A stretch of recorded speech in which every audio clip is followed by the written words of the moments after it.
Hi there. I'm the caregiver. Today is supposed to be a lesson spades, but I gotta tell you, I'm just pretty upset by the events in Afghanistan, and it's just a reminder of the events in the entire world and what we were talking about last week extensively, in addition to our lessons and on Sunday school, a deeper dive. The atrocities in the world against women are largely accepted by everyone. So I'm told to keep out of other people's cultures, especially because a couple weeks ago I'd been banned from Facebook. Actually, I think they let me back on today. So my live stream started getting, I just started recently, and some of them, the earlier ones, got like hundreds of views, and then Facebook cracked down on me for pushing social issues. At first, they act like I'm selling sex toys, and I'm like, no, I deal with people with cPTSD, and we're going to talk about what that is today.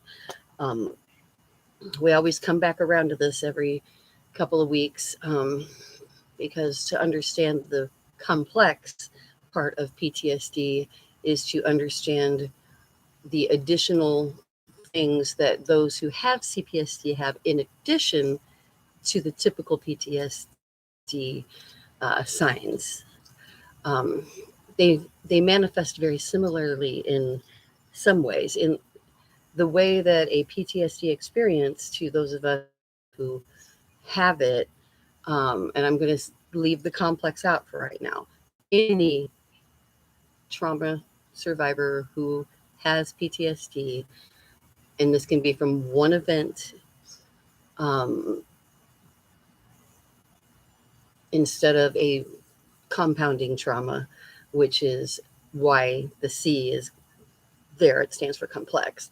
But for everyone with PTSD, we have the similarity that it feels like time is repeating. Senses are back on. Your taste, your smell, your sight. And what those around us don't understand is that this happens before we are even conscious of having the thought or the trigger. The PTSD experience generally has no warning. You just you, you're thrown into it. It feels like, I just always describe it as, you know how you can overlay a video on top of another video and see them both. Well, I know that this is my patio. I know this is reality right now. And if I was to be triggered and have a PTSD experience, I would suddenly feel the sensations, hear the sounds, smell the smells, think the thoughts that happened at the original trauma incident. And what we are going to work extensively on Thursday, and we're going to build up to it today. Thursday, I want to teach you a specific lesson that will teach you how to recognize the disassociation. It's also called dissociation. Those of you who have watched this regularly know I prefer the term disassociation because it implies a more complete.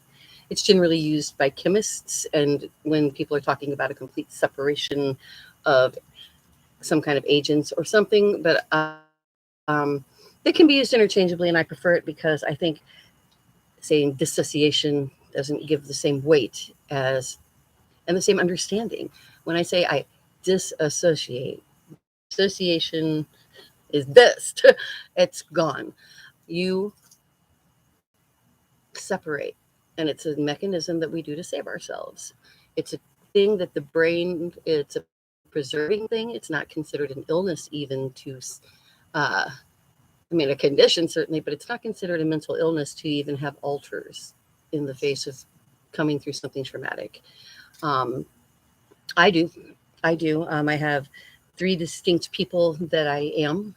I would say mostly I'm the me that's talking to you now, but there's still little girl and rage, as I call them. I didn't name them. Wasn't at the extent that like I slipped into different. I've got a different name and accent, but I definitely very distinctly divided as to many trauma. And this is the complex part. That's why I speak of this now. The PTSD is the experience, the shared thing that c-PTSD sufferers have. I don't even like the word suffer, but the those who experience c-PTSD have in common with those who experience PTSD is the sensory, the immediateness of the sensory. Um, what adds to the problem, where the difficulty lies, is the complex part. Because when you are when you experience trauma at a very young age, um, repeated trauma at any age, but especially I'm talking about physical assault, sexual assault, neglect, emotional neglect or abuse, even food insecurities. And I've found soldiers with survivor guilt have identified with what I'm saying too. Say the same type of, and so the common identifier here is guilt and shame. Guilt and shame creep in. And that is why today's lesson and the start of the trigger management guide, S in spades, the S is the shame is not yours. You've got to realize that. And most people can intellectually say, well, I know that. Even those of us who have c-PTSD, even those of us who have who live with it, who live with the triggers, whatever, we still tend to minimize our own experience. And that is a protective mechanism. And it's also something we've been taught by a very paradoxical society who wants us to look like sexy little sluts by the time we're 11 or 12, or at least we think we're supposed to look like women. And we're taught to be sexy before we even know what that implies. And then the men who respond to that, um, I'm not giving them a pass, but we set them up, society sets them up. And the people that I can have the biggest impact on, besides those like me who need to learn the trigger management, are those like you who are still listening, who feel for us. I need you to see how the language of society, the language you use, the way you act influences what happens to everybody, you know, to all the rest of us. Not every man goes out and rapes someone because of the way society sets men up to think little girls are sexy. Um, and there's a chicken and an egg thing here too, where the patriarchal rule that has lasted for millennia also has sexualized children, women, and girls to the point that it's just so inherent. The damage that we do to ourselves, to our daughters and our sisters, um, by using language that implies that their virginity is some gift to be given to somebody. If you're a conservative, to be given away on your wedding night to somebody that you have no idea if you're going to be sexually satisfied with. To live in a society where sexual satisfaction, I'm called a whore for teaching sexual satisfaction to those who have a hard time with sex because of being routinely assaulted, raped, violated in their childhood. Um, that somehow people can look at the pursuit of self-pleasure, happiness, and satisfaction as whorish in a woman. Okay, now let's take the big picture out. Okay, let's make this more of a Sunday school. I just get waves of upset over what's going on, over abandoning all the women and girls in Afghanistan. You know, sure, the Taliban said they were going to. Sorry, I got a phone going here. Um,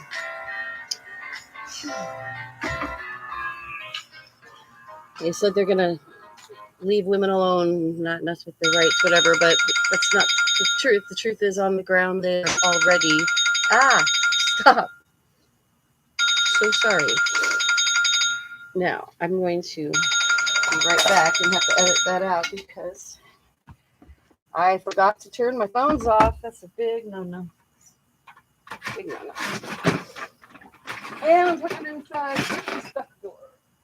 It does not want to slide. There we go. Honey, I'm on. All right. Edit out. So, back to. I am shocked and dismayed that after 20 years of enabling Afghani women to live in relative freedom, to go to school, to be able to be divorced, live on their own, make a living, be in parliament, be journalists, be police officers. What's actually happened, though the Taliban said they're not going to mess with women's rights, bullshit. They've already ordered women home from work permanently. They've already taken the girls out of the schools. It's done. It's right back. They're already ordered nobody out without a burqa. They made a CNN correspondent step aside because she was a woman, and now she's having to wear the burqa too, but her face was uncovered. These kind of things will not get you killed. Now, for 20 years, America made a huge difference. And so the argument is, well, we've lost so much and we can't keep losing. I apologize if this sounds harsh, but I grew up in America that didn't lose. And we maintain presence in other places. We maintain presence in South Korea. We maintain presence in Japan. We maintain presence in the world. So why we can't have 3,500, couldn't have 3,500 troops remain and continue aiding the people on the path they're on. But here's the real cost. And I'm tired of listening to people argue the philosophy of it, okay? If I was in a debate class and given either topic, I could probably win the goddamn debate. But that is not the point. These are real people. These are real people. Real women and girls and widows and divorcees. Divorcees, they can't even be given to a Taliban fighter, which is what they're doing. They're just taking the children and widows and giving them, because a widow, that's an honorable spoiling of the vagina by another man. In fact, it's encouraged to marry the widow of brother if he dies. So it's already happened in a matter of days in another country, and again in the same country. Every woman and girl has just been given either a rape and torture sentence, either a being married and raped and tortured sentence, or lost any chance at an education. My bottom line is they need out. We need to make a commitment to help anyone who wants to get out of that country to get out before we take our troops back out. That is how I feel. We need to do something and a mass action to encourage that. But what you can do is support Sweet Survivor Rescue Fund. We're already looking into ways to step up our game, and what can we do? What can we do to be helpful in Afghanistan and in the Middle East in general? So Sweet Survivor Rescue Fund, I am determined to take it international. I need you to subscribe. You can give $5 a month. You can probably give 10 or 20 bucks a month. I give $5 a month to all kinds of people, automatic. And you can just go to sweetsurvivor.com, which I'm introducing on my store, feelgoodfairtrade.com, and then moving it to its own storefront on September 4th, at which time there'll be merchandise and all available. But you can start the subscription now. And we need to provide transportation to help people here, and we need to start developing ways to expand and help people abroad too, because looks like my country gave up on all the people we've been giving hope and a life, a better life to for a very long time.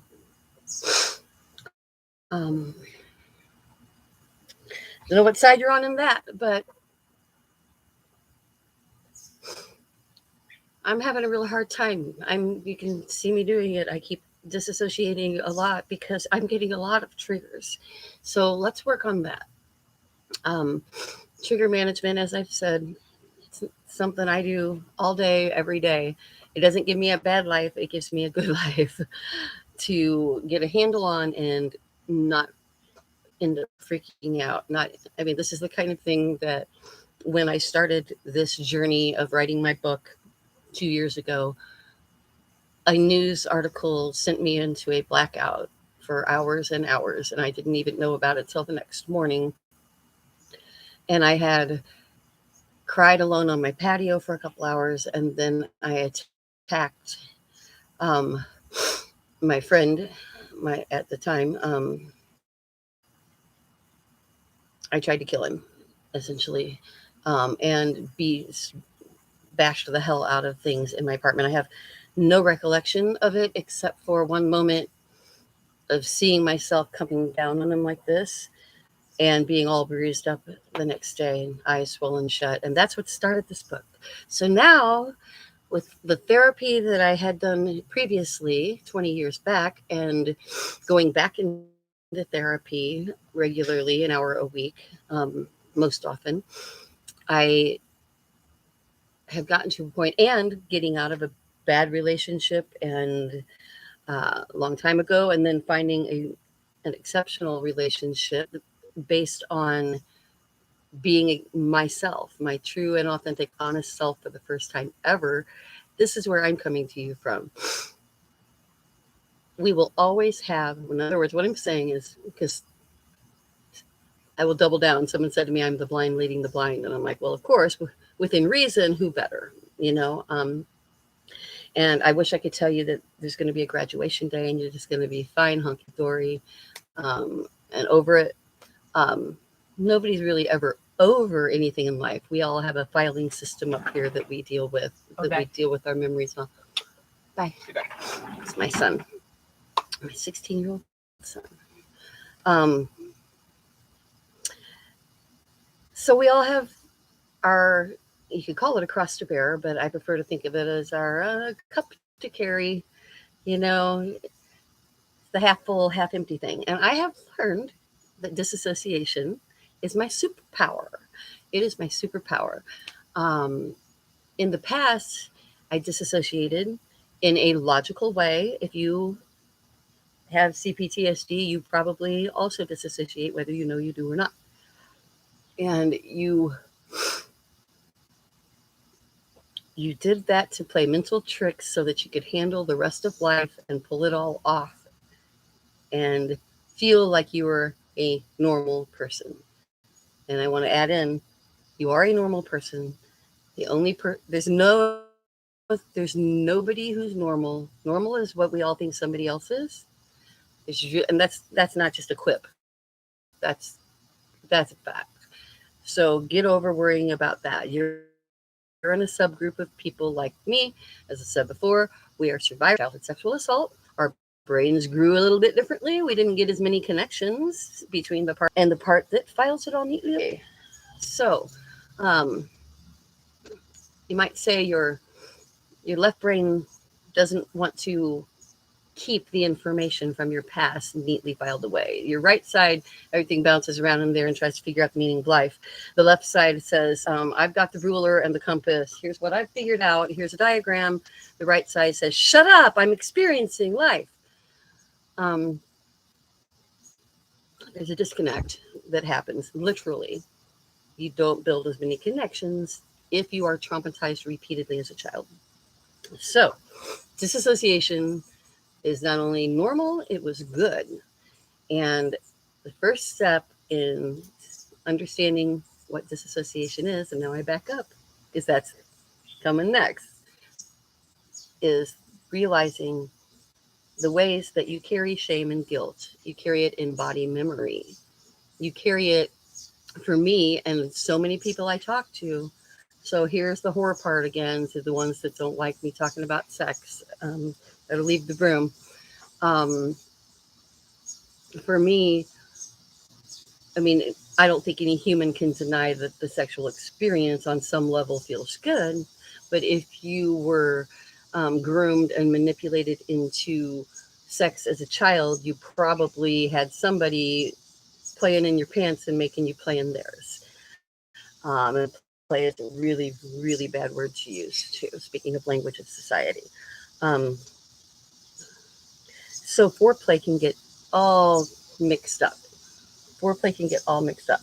And nice guys think that, like, like they don't try to push sex on someone. Like, if the kind of guy you really want to know, or girl, or other, I shouldn't say guy. I don't mean guy is like guy, like you guys, person. The other human that you're wanting to be physical with, you might find that you are uncomfortable, but you don't know why. Something just feels off and uncomfortable. And we usually just like to get down to the nitty gritty of sex. And when someone's actually a nicer person who wants to get to know you and then move slowly, it feels so creeper that I don't even come back. So in the past, a person, and I still was never very promiscuous. I'm just saying you would have had a better chance of having sex with me if you initiated it fast. And I don't mean rape. I mean, skip the foreplay somehow. I don't know, take me dancing, whatever. This is not a blueprint. Okay. Very happy where I am with who I'm with. Um, and my fear of sex kept me out of most situations. So, um,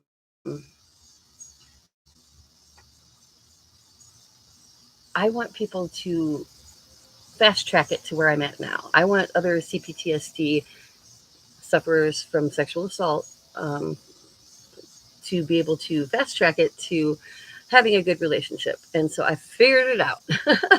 I figured out a formula. And I'll be happy to talk with you one on one. And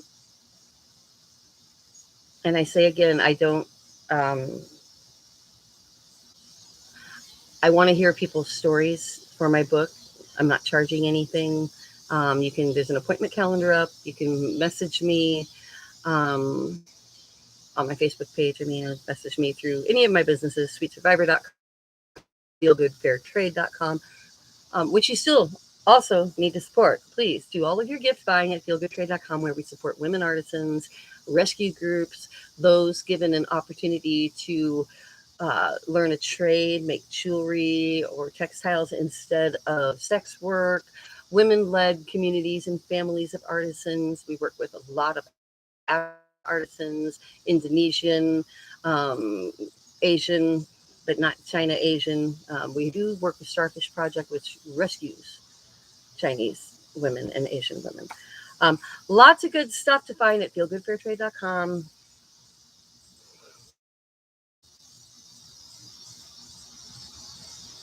The trigger guide, how to get from trigger to happy, is going to be given. I'm going to give it to you with your subscription. So anybody who subscribes to sweetsurvivor.com, so we can get people out of trouble, buy transportation. It's transportation to somewhere safe. It's that sweet and simple. Sweet. Survivors will end Earth's trafficking. So if you're relating to this at all, or know someone who is, or you're a woman, or you know a woman, and I think that's pretty inclusive, um, please support Sweet Survivor with as little or as much as you want to give. Take price of a cup of coffee or your rent money, whatever you can do. But Thursday, we're going to walk through the way to keep out of what I call the rabbit hole. So today, what I want you to do is this super simple trigger management little thing you need to learn. I think it'd be good for you. It works for me. Um, when I realize that I'm feeling some kind of shame or guilt And it might manifest in just feeling like I don't fit in, feeling like I'm not good enough, questioning my ability, imposter syndrome, all these kind of things. When I'm feeling these things and I realize that this is coming out of a childhood spent feeling shameful and guilty and always trying to make up for it, the simple thing to do is just tell yourself you were a child. And here's what I tell everyone to do, and it's so painful. This is painful, but look at a child you care about, a child you love, your own, somebody else's, and imagine only as long as you have to get the point, because this is disgusting. It's going to gross you out and makes me cry just to do it. I imagine someone. This is what did it for me. That's why I'm. I'll precursor this by saying, my friends' two daughters were out at my home and in my garden, and they were like 9 and 11 years old, and I realized that there was nothing that they could do with any man or other or anybody, that nothing that sexual that they could be involved in that would be their fault, no matter what. Not then, not over the course of the. Still know them, adults with children now, and that made me make the connection to myself for the first time, and I realized how much guilt and shame I bear and how it affects my ability to feel comfortable. You know, why I can't fit in a crowd, why I can sing in front of 2,000 people, but I can't go to a dinner party. And I started unraveling myself and realizing I could deal. Once I saw it and took it out of me and said, the shame is not mine. I put it on a CD I made 20 years ago, a song called Little Girl. And I told the truth, and it came out in my family, and it blew things up, and it's still not good. But it was the right thing for me. And my life is so much better because I got it out of myself. And I'm not saying you have to go tell your experience to somebody else, but I'm saying I would definitely consider it. And you can talk to me anonymously.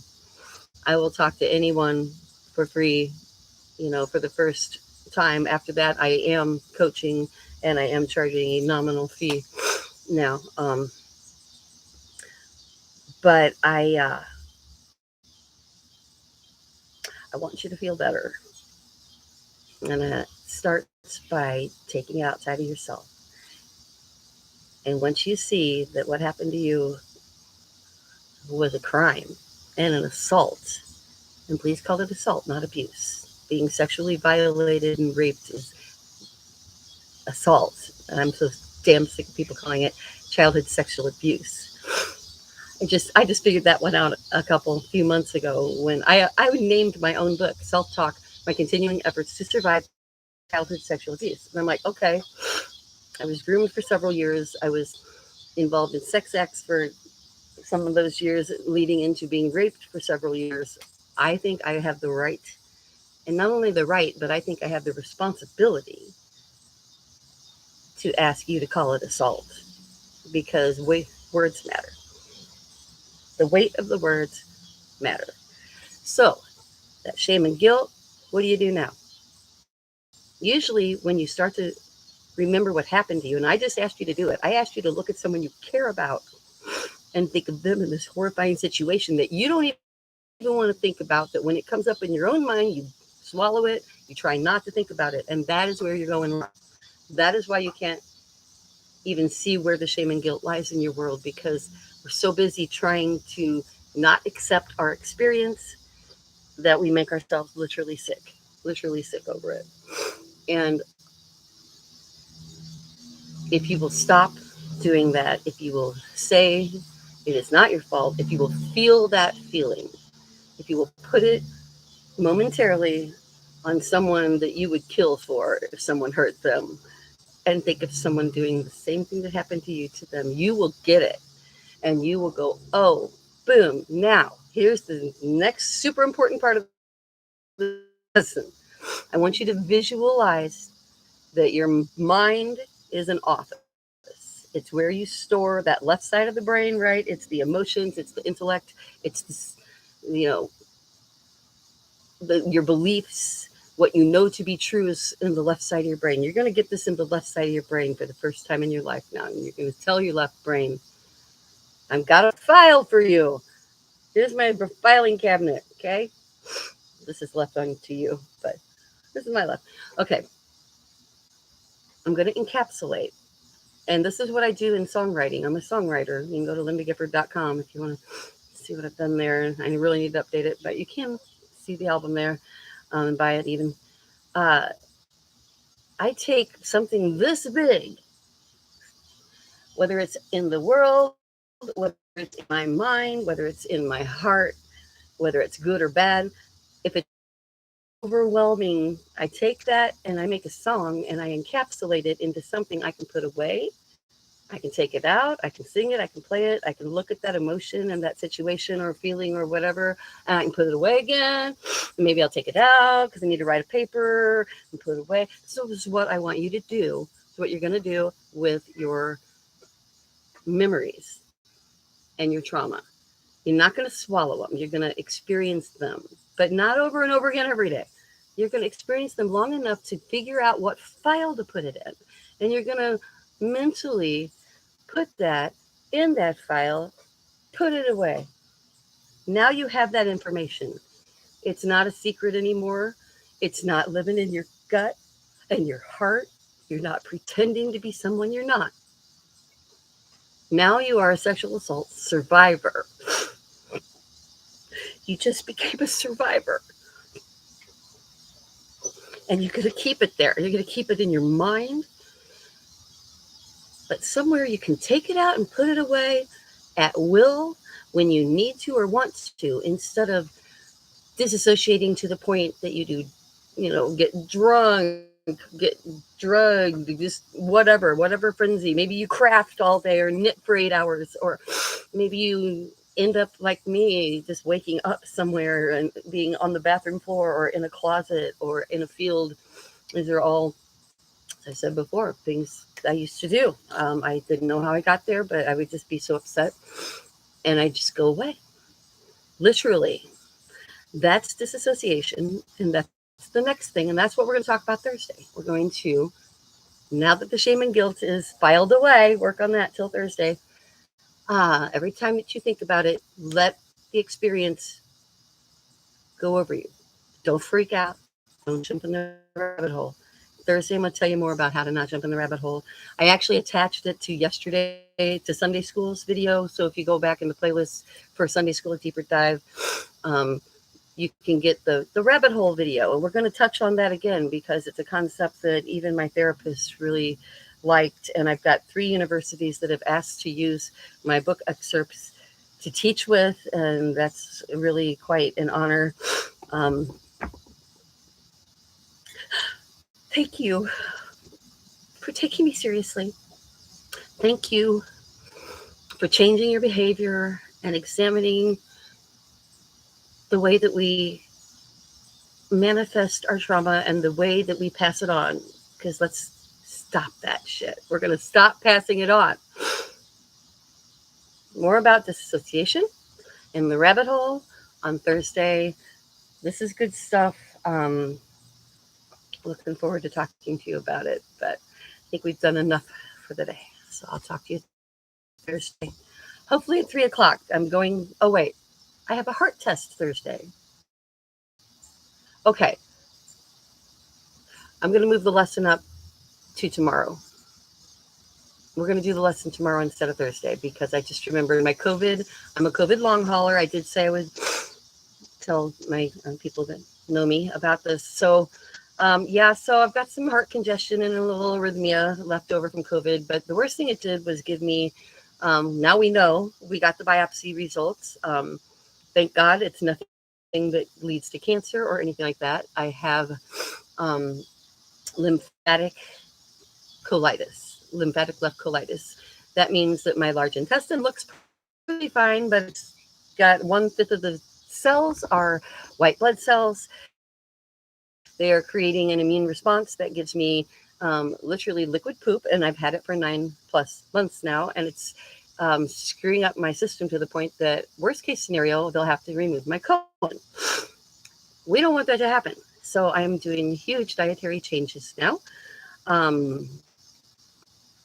Shocking, shocking dietary changes, which I will not go into. But suffice it to say, there are 2 medications. The first treatment is steroids, which I have already done for polyrheumatic. They don't sit well with me. I can't do them. The second one then would be a biologic, and that's been ruled out for me because I had in the past a rare infection you can only get in the Ohio River Valley.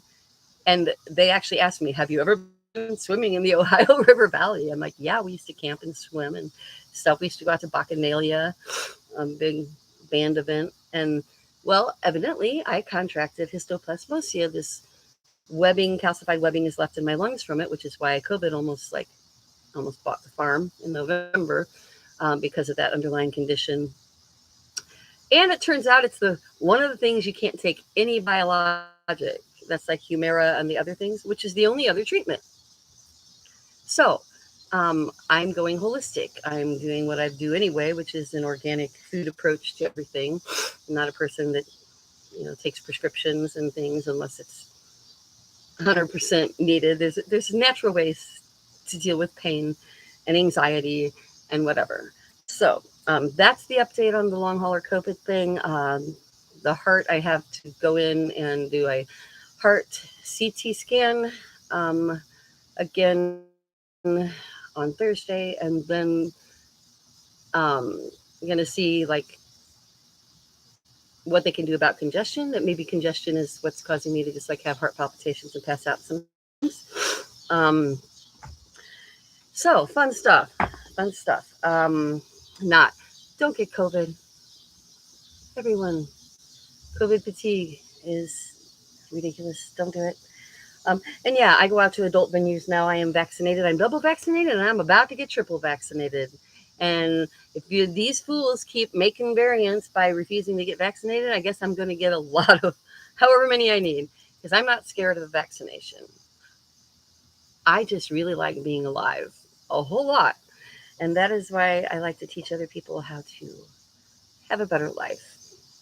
So, hey, if you're a trauma survivor, if you're a trauma victim, it's time you were a survivor. Let's say that. Talk to Thursday. We're going to get nitty gritty.